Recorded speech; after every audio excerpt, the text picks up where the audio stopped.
For nearly 300 years, they ruled the largest continuous land empire in history. Twice the size of Caesar's Roman Empire. Longer lasting than Napoleon's, as world-shaking as Alexander the Great's. They are the Mongols, the fury that rolls like a storm out of the steppes. In the early 13th century, the Mongols pioneer a style of warfare unparalleled in cunning and cruelty, and so revolutionary, it still inspires military strategists today. Sweeping east and west, destroying everything in their path, they shatter the old world order and carve a new course of history.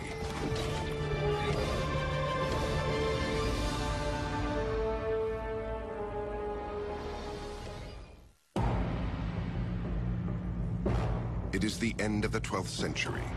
As Europe lies mired in the Dark Ages, two cultures set the standard for human civilization. The Islamic states in Persia and Central Asia, and far away to the east, a trio of fabulous kingdoms in China. Between these stretch vast, inhospitable grasslands, the Eurasian steppes. Although the steppes are formidable, they are not empty.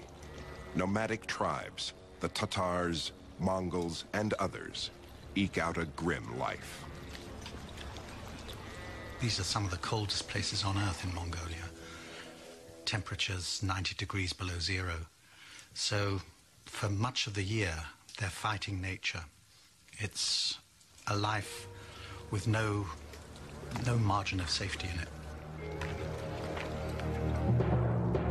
In 1175, the Tatars renew an old feud with the Mongols. These two tribes, so similar in lifestyle and belief, are bitterly divided by ancient rivalries, a never-ending cycle of alliance, treachery, and revenge.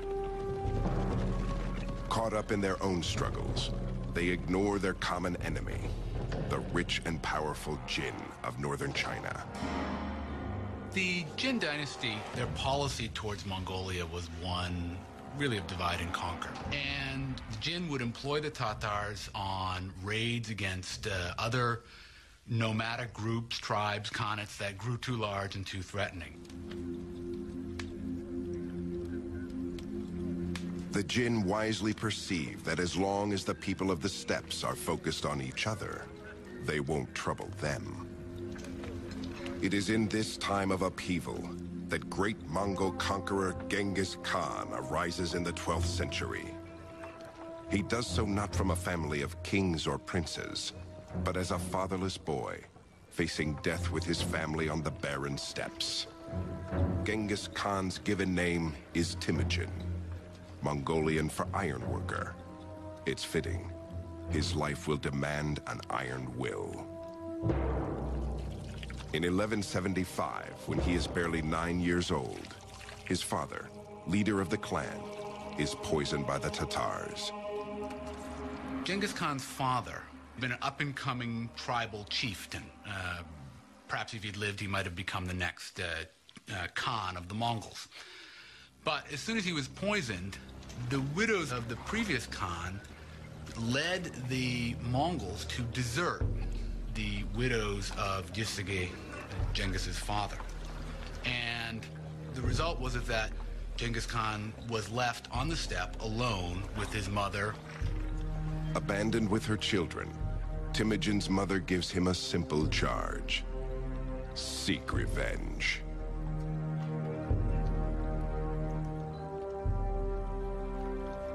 He had grown up, we can presume, with this strong sense of mission. He was the son of one of the leading chieftains, one who had won victories in war when other chiefs had been defeated. And he had been abandoned, and that created a really strong sense of bitterness, a strong sense that the world doesn't work the way it should. For 30 grueling years, Temujin fights to unite his clan and gain the title of Khan, great leader. He learns to trust those proven loyal in battle and he remains suspicious of all others. By the age of 40, he has grown to be a gifted chieftain. We're looking at a man like Alexander, like Hitler, I have to say, with immense charisma, who made people follow him by the strength of his personality. Having united his tribe in 1196, Temujin turns to the second task: vengeance on the Tatars. The tactics were pretty much entirely horse tactics, and they incorporate all of the things that we would normally expect. Techniques learned in the hunt, for example, would often be employed tactically in battles. The feigned retreat, drawing your enemy in and encircling your enemy, enveloping the enemy. There were elements to their tactics that are sort of reminiscent of the Blitzkrieg. What I do see new in the case of Temujin Chengiz Khan is his reorganization of society. That has to be reckoned among the most important, not only social innovations, but military innovations, in which he takes the old Central Asian Mongolian tribal structure and refashions it in his own image in a way, breaking the old tribal loyalties, but maintaining the kind of power of this tribal cavalry. As far as we can tell, in virtually every battle they fought, in every battle they won, the Mongols were substantially outnumbered by their enemies. But they were much more mobile because they had so many horses, and they were able to operate, it seems, in small tactical teams. No more than a few score at most. So the first thing you'd see if you were fighting the Mongols is they would seem to be everywhere. Oftentimes they would come at you in a single file, and suddenly they would just disperse, and suddenly they'd be all around you. That was really disturbing. The Mongols' combination of finely honed horsemanship and tactical strategy overwhelms their enemies. They are virtually wiped from the face of the earth in just 2 years. Only their name will live on. And they are but the first of many, for Temujin is molding his army into the finest light cavalry the world has ever seen. And he does take revenge on the people who had inflicted so much hardship on his family, his larger family, and on his immediate family, namely the Tatars, who, when he finally defeats them, as the story goes, he has everyone taller than the axle of a wagon executed. So he decimates, he destroys this particular tribe. The ambitious chieftain is a religious man. He reveres the natural hierarchy he sees around him. The ground is sacred. The rivers are sacred. But above all is heaven, the protector of the nomads. For Temujin, human affairs should mirror this hierarchy, and one man must stand above all others. Temujin has no doubts that fate has chosen him to lead. So he believed, on the one hand, that he was of a heavenly destined lineage. Why? Because when you won victory in battle, it was something decided by heaven, by God, by this Mochatenger, eternal heaven, or eternal God, which Genghis Khan firmly believed was in charge of all victories in battle and all successes and failures in this world.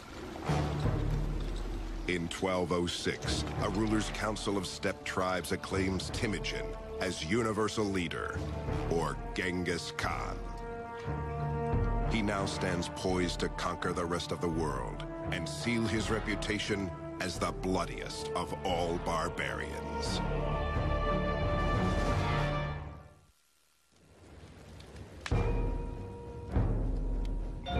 Driven to avenge his father's murder, and empowered by a sense of his own destiny, in 1206, Genghis Khan rises from obscurity to the brink of world domination. He is the ultimate leader, the Khan, of all the restless and nomadic tribes of the steppes. His people live a difficult life in a brutal environment. This is a society that is perpetually on the move. So they're ready to bundle up shop in no time at all. So what does that say about how these people live, the tents they live in? They have a cane framework, and felts are tied or sewn onto these individual cane panels, and they can be set up inside 15 minutes and dismantled in the same sort of time. So the inside of yurts was incredibly dark and smoky because they only had a hole at the top and a hole at the doorway. And the doorway always faced south because the Mongols were superstitious that good news came from the south. You had felts on the floor, felts on the walls, so dark, dark, dark, and then everything permeated with smoke. What did they burn? There's no wood on the steppe, so it's dung. So it's smoke that's permeated with animal smell as well. This hardscrabble existence shaped Genghis Khan's character, and his mother's words of vengeance provided his mission. Points to the very important role that Mongolian women played and still do play in Mongolian society, and that's a very important sort of formative episode in his whole life, because he becomes very attached to women, to his wife, to his mother. They figure very prominently, both figure very prominently later on when he distributes his territory and his soldiers among these people. Both women receive shares. So that's quite an important thing. She really holds the family. She's the cement of the family. By the year 1206, Genghis Khan's power over the steppes is unchallenged. Now he directs his vengeance on the wealthy and arrogant Jin of China. In 1211, the Mongols moved to invade China. The enormous ancient nation sees them as scruffy upstarts out to stir up a little trouble. The Chinese have no idea what they are about to face. Down in South China, the Sung dynasty, the ethnic Chinese in South China often looked on the Mongols as possible allies, and they developed a very interesting view of the Mongols, that the Mongols were these very crude, barbaric, savage people, but they were uncorrupted, unspoiled. Within hours of their initial meeting, the Mongol troops annihilate a much larger Chinese force. The nomads learn fast. They copy Chinese siege technology to breach their city walls. They become the embodiment of terror. And then they start beating their drums. And these drums are carried by 4 people on ropes. And the mere sound of them drove people mad with fear. They brought with them the prisoners from the previous city that they'd captured and pushed them into the moat so that they could go over them, over the dead bodies at the city walls. And then they would slaughter every living thing, the very cats and the dogs. In 1215, they lay waste to the capital of northern China, Chengdu, present-day Beijing. But just as victory seems within reach, news arrives that trouble is brewing in the Mongolian homeland.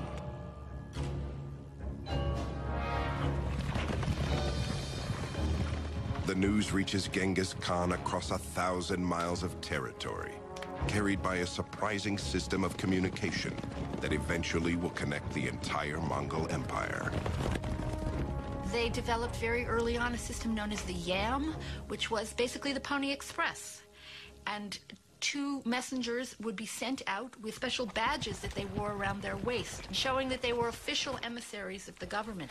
And horses would be provided at post stations every 25 miles for these 2 to ride off carrying in their hands, literally, rolls with messages on them. In 1218, the Yam riders bring Genghis Khan the news that Kuchlug, the Khan of the Naiman clan, is fomenting a rebellion among other disgruntled tribesmen. Genghis Khan's hard-won order is being threatened by disloyalty from his own people. This cannot be tolerated.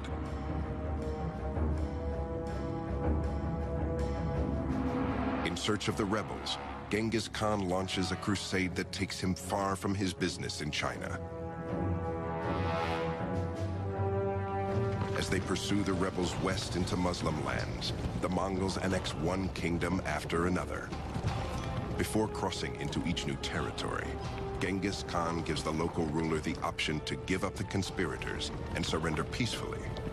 But if the ruler resists, Genghis Khan warns he will show no mercy.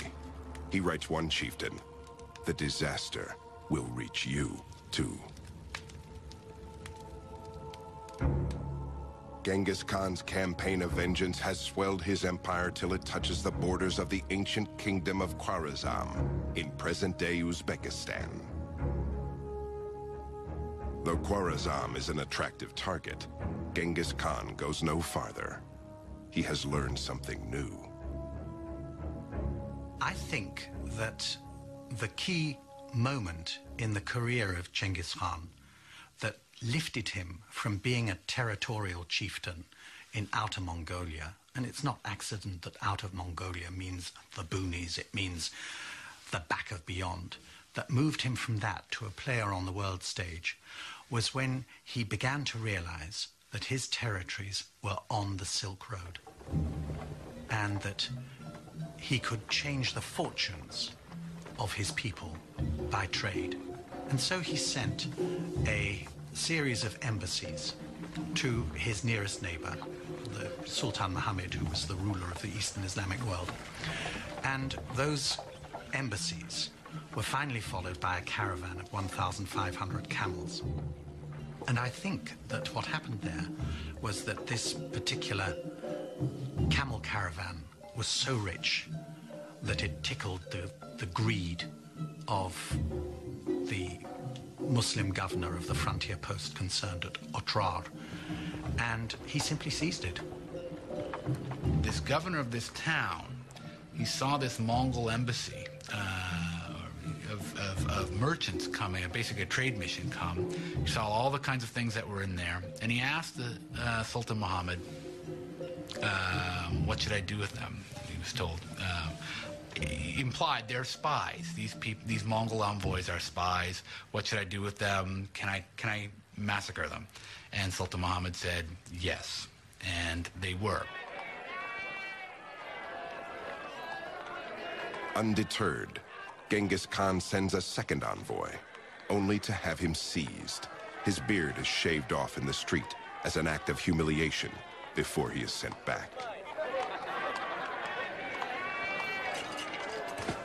The caravan of gifts, of course, is not returned. Genghis Khan's final dispatch to Sultan Muhammad is simple and grim.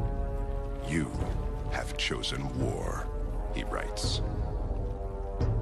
And it was that event, that greed, that breaking of the laws of interchange of ambassadors, of allowing merchants free run across frontiers, that caused the Mongol catastrophe, the catastrophe which, as one Russian chronicle says, left no eye open to weep for the dead. They came, they sapped, they plundered, they burnt, they slaughtered, they departed. Now, this is an utter disaster for the civilized world, and it had that curious small trigger. As his soldiers prepare for war in 1219, Genghis Khan is unconcerned. That will happen, he says, which will happen. And what is to be, we know not. Only God knows. In carrying out God's heavenly plan, the Khan will teach his enemies a terrible lesson and continue a conquest that will destroy all that stands before him, including the wealth and knowledge of an entire civilization.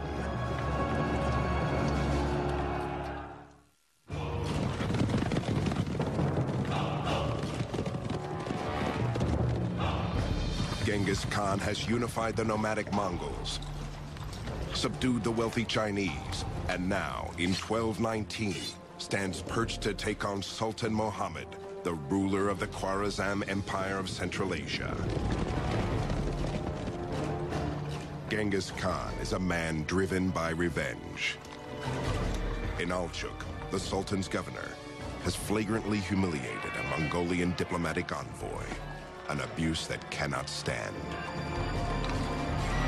The Sultan's stronghold, Samarkand, is defended by an army much larger than Genghis Khan's own. To even the odds, the Khan turns to tools that have served him well in the past: mobility and surprise. Much more interesting about this particular campaign is the fact that Genghis Khan divided his army in the face of a superior opponent. This is tactics that we associate again with people like Robert E. Lee or with Blitzkrieg and during World War II. The purpose being, again, to penetrate the enemy's front and to create confusion and diversion and so on in the rear, to be able then to turn back and take these places. So I find that to be a very significant part of what he does. Genghis Khan's first blow comes at the border town of Utrar in 1219. After a 5-month siege, the Mongols burst through the defenses and lay waste to everyone and everything in their path. There is no limit to their cruelty. Why were the Mongols so cruel? It's a difficult question, and no one really knows the explanation. But the fact of it, I think, can't be doubted, that these were people who did not wage war in the ordinary way. A special fate is assigned to the greedy governor, Inalchuk. He discovers firsthand the meaning of the old Mongolian proverb, "Return what people give to you." Dragged from his hiding place in the citadel, he is held down while molten silver is poured into his ears and eyes.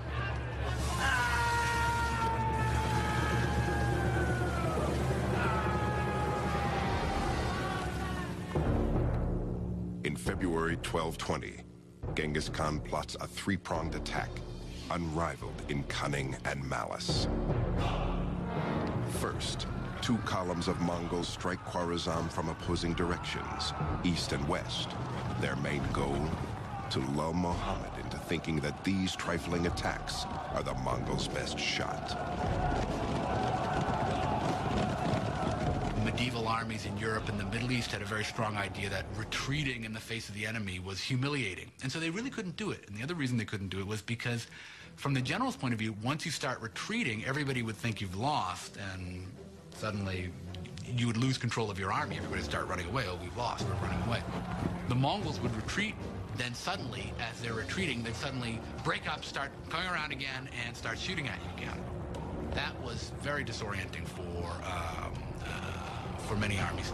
The constant hail of arrows that would be falling, that was a disorienting thing. Diverted by the Mongols' feints and skirmishes, Sultan Muhammad strings out his forces along hundreds of miles of farmland and river valleys south of Samarkand. But far away to the north, Genghis Khan prepares for the main assault.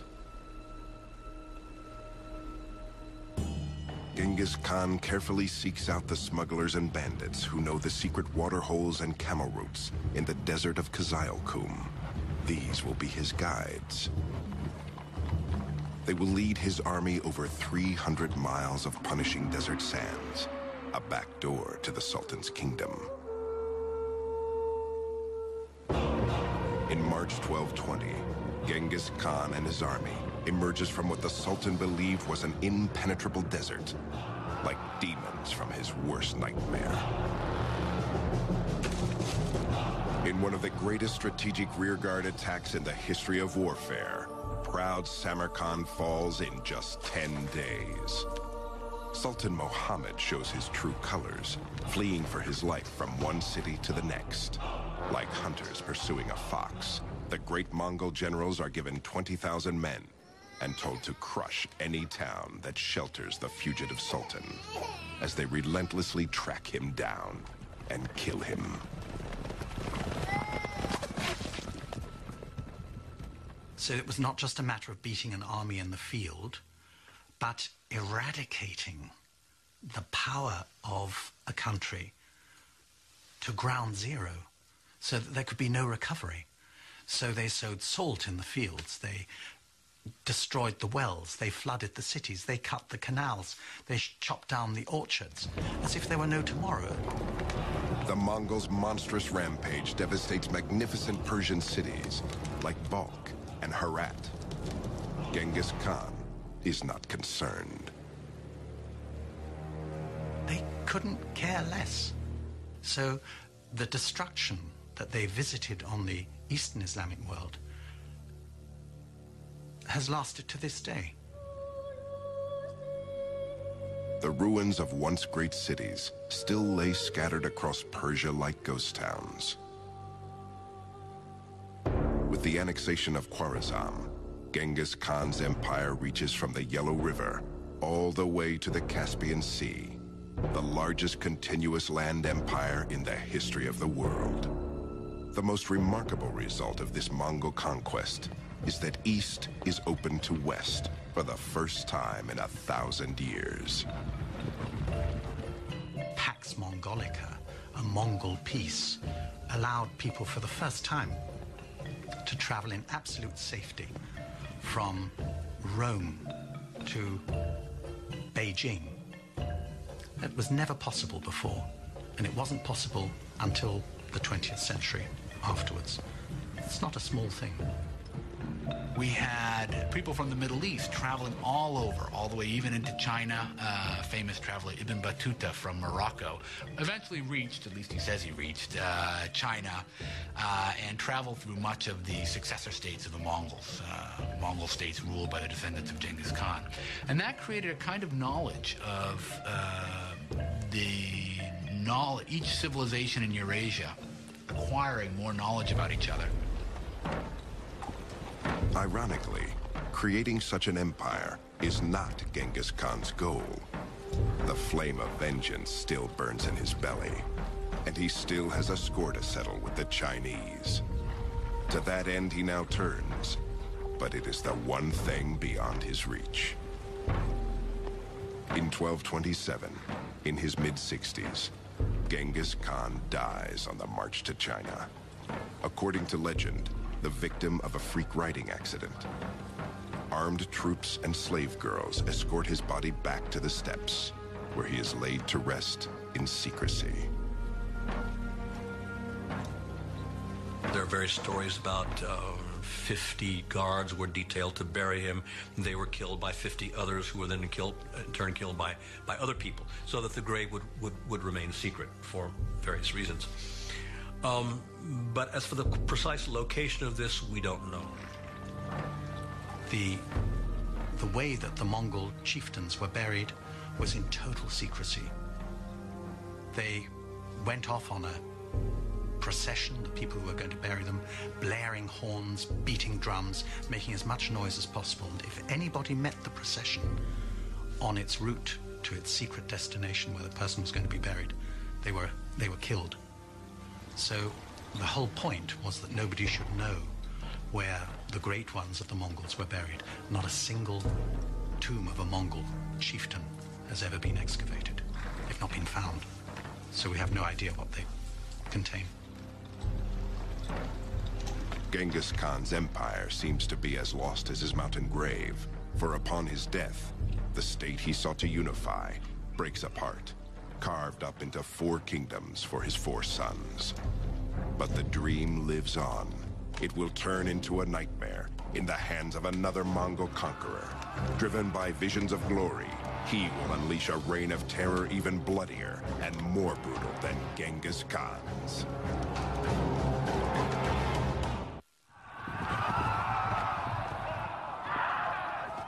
In an eruption of violent conquest, the Mongolian Empire continues to expand after Genghis Khan's death in 1227. In the west, the Golden Horde, descendants of Genghis Khan, rules southern Russia and Khwarezm. In the Far East, the Khan's grandson defeats and unites the 3 kingdoms of China. And in Persia, the Mongols convert to Islam, building fabulous mosques to glorify their new god. Still, as successful as the Mongolian Empire may be, its huge size makes it difficult to maintain.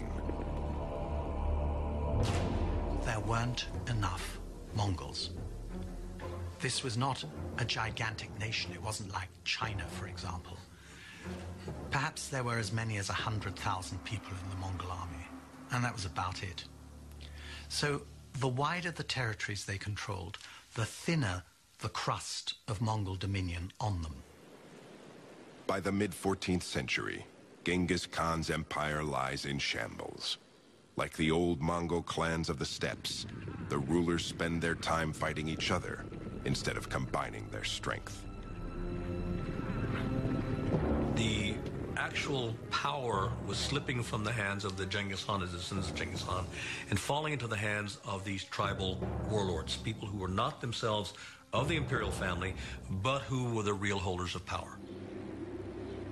In the middle of the 1300s, in the Muslim lands of Khwarezm, in modern-day Uzbekistan, a young Mongol boy named Timur prepares to steal his neighbor's sheep. He is a clever and stealthy adversary to the shepherd, but this time, his luck will fail him. It is said that he receives a wound that never fully heals, making him lame for life. As he grows to power, he is called Timur the Lame, or Tamerlane in the West. It is a name that his enemies will come to dread. By the year 1360, Timur is an important emir, or leader, a master chess player, a skilled strategist. Though he is a Mongol, he cannot claim descent from Genghis Khan, so he creates an elaborate genealogy linking himself to the great leader. He even takes 2 wives descended from Genghis Khan to legitimize his claim. Timur certainly, I think, saw himself as restoring a certain view, a certain version of Genghis Khan history. It was his own version. It reflected very much through the prism of his own ambitions. And he, at a certain point, saw himself as a man of destiny, not only as simply the agent of the righteousness of the Genghis Khan cause, but saw himself as a person acting in his own right. By 1375, the Mongol Empire is not Timur's only restoration project. A century and a half after Genghis Khan put Samarkand to the torch, Timur hopes to make his adopted hometown the jewel of the world. He was born in that very area, and he was always attached to what is now Uzbekistan as his birthplace.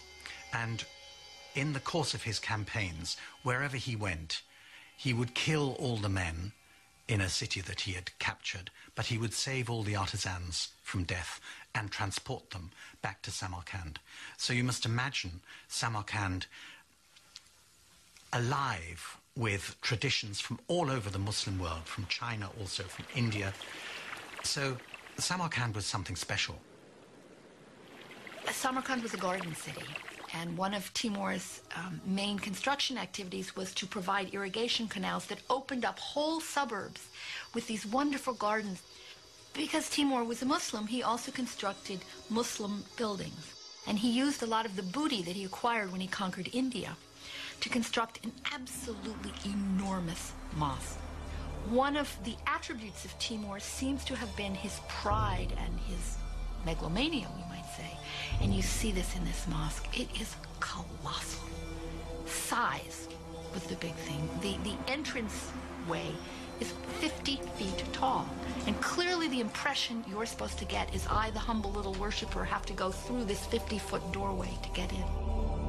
The magnificence of Samarkand is a testament to the might of Timur, but it is also a testament to his brutal means of keeping order. Outside the walls of Samarkand, his merciless cruelty becomes legend. From 1385 on, Timur systematically sacks all of Western Persia, as well as cities throughout Azerbaijan, Georgia, Armenia, and the Caucasus. Tens of thousands of people are slain along the way. In 1398, Timur follows in the footsteps of the Greeks, leading an audacious expedition over the world's most notorious mountains, the Hindu Kush. He then lays waste to northern India. But the farther Timur extends his reach, the more difficult it is to control hostile populations. When the inhabitants of Delhi rebel against their new Mongol masters, Timur takes a page out of Genghis Khan's Book of Terror and writes a new and even more horrific chapter. The reports that he cut off the heads of his victims and piled them into huge heaps occur so often that one can't help wondering whether this is not accurate and not just mere rhetoric, but it wouldn't account for the numbers, 70,000, 80,000. I think we're talking about psychological warfare, which is something that the Mongols had introduced. It's one thing to go to war. It's quite another to use terror as a weapon of war. And this is what Timur did. Timur built upon the legacy of Genghis and used it effectively. He was more terrible in that sense that he slaughtered more brutally, more quickly, but always sparing the artisans. When they say he destroyed the city, that's somewhat of a metaphor, meaning he killed off enough people to make it look bad, and then he brought back from every city he conquers the best workers, the best artisans, the best engineers, the best products.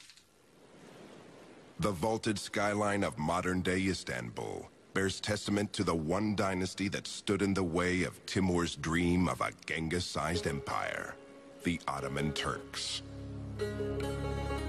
In 1402, Timur's expanding lands reached the immovable borders of Ottoman Sultan Bayezid. Proud to the point of arrogance, neither leader can tolerate the other. Timur even goes so far as to suggest Bayezid's mother is of dubious birth, meaning she is a whore. Bayezid can stand no more. Leading one of the finest armies in the world, the Sultan rides out of his fortress at Ankara to meet Timur's far smaller force. Confident and imposing, he knows little of the cunning genius of the Mongol Timur. In 1402, goaded by slurs on his honor, the Ottoman Sultan Bayezid races to meet Timur's Mongol forces. But Timur, aware of the Sultan's route, does an end sweep around the Turks. Traveling off the beaten track, he catches the Sultan off guard. He lays siege to the Turkish stronghold, Ankara itself.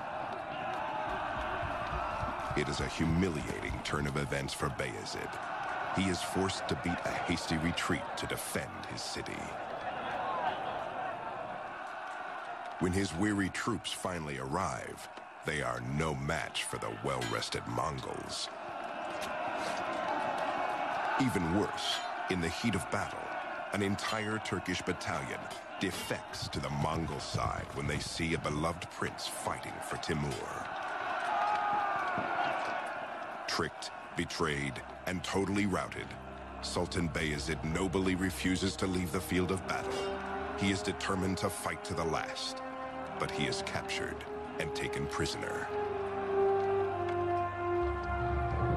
The Ottoman defeat may taste sweet to Timur, but it is even more delicious to Christian Europe. Now, if you look at this on the grand strategic map of Eurasia at the time, the Ottoman sultans were poised to scoop up Constantinople. They had moved into Europe, they had encircled it, they were ready to begin the siege that would have destroyed the principal city of Eastern Christendom. And just then, that was their bad luck. Someone came knocking at their back door, and that was Timur. The reaction in Europe to the defeat of Bayezid Yildirim was unrestrained joy.